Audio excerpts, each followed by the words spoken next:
Hello guys, नमस्कार दोस्तों। मैं हूं अदील और आप हमारे यूट्यूब चैनल देख रहे हैं मुस्लिम नेम्स पॉइंट। आज की वीडियो में बात करेंगे श्रीवंश नाम के बारे में। इस नाम का मीनिंग क्या होता है, इस नाम के लड़के किस तरह के होते हैं ये, और बात करेंगे एक बहुत ही प्यारा यूनिक एंड मॉडर्न नाम माना जाता है और इस नाम का मज़ाहिब कौन सा होता है, मुफीदातें कौन सी होती हैं, इस नाम का बेहतरीन वक़्त कौन सा होता है। तो ऐसी डीप इन्फॉर्मेशन आपको देंगे जो आपको कहीं से भी नहीं मिलेंगी। तो आपसे एक छोटी सी रिक्वेस्ट है, प्लीज़ वीडियो को लास्ट तक ज़रूर देखिएगा। सबसे पहले बात करेंगे इस नाम के मैनी की। इसके मैनी है शोहरत, शोहरत और खुशकिस्मत, ज़मीन की देवी या देव के होते हैं। अगर तख्लीक ज़बान के बारे में बात करें तो ये एक हिंदी ज़बान का नाम माना जाता है, जिन्स लड़का है। और अगर हम इस नाम के मज़ाहिब की बात करें तो ये एक हिंदू ज़बान का नाम माना जाता है। और अगर हम इस नाम के हामी नंबर्स की बात करें तो 1, 3, 7, 8, 9, 13 और 17 ये शामिल होता है। अगर हम इस नाम के बेहतरीन वक़्त के बारे में बात करें तो 3 AM से लेकर 5 AM तक इनका बेहतरीन वक़्त माना जाता है।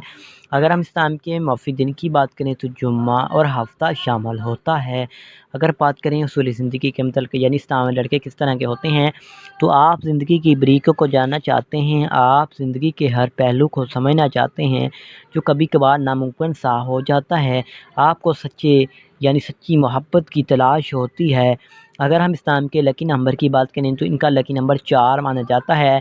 सही लकी नंबर के लिए कमेंट बॉक्स में डेट ऑफ बर्थ ज़रूर बताएं। अगर हम इस नाम के हाकिम सियारे की बात करें तो सियारे में यूरेनियस शामिल होती है। अगर हम इस नाम की मौफिक धातों की बात करें तो धातों में लोहा शामिल होता है। इसके अलावा अगर हम इस नाम के मौफिक रंग की बात करें तो नीला, बनाफी, काला रंग शामिल होता है। अब बात करेंगे इस नाम के मौफिक पत्थर की, यानी इनका अच्छा पत्थर कौन सा होता है, तो पत्थर में नीलम शामिल होता है। इसके मतमादल मौफिक पत्थर में नीलम, हकीक, दूधिया पत्थर, जामनी पत्थर शामिल होता है। आज की वीडियो आपको पसंद आई हो तो लाइक करें, हमारे चैनल को सब्सक्राइब कर लें और साथ वाले घंटी वाले बटन पर ज़रूर क्लिक करें। Thanks for watching this video. खुदा हाफिज़, टेक केयर।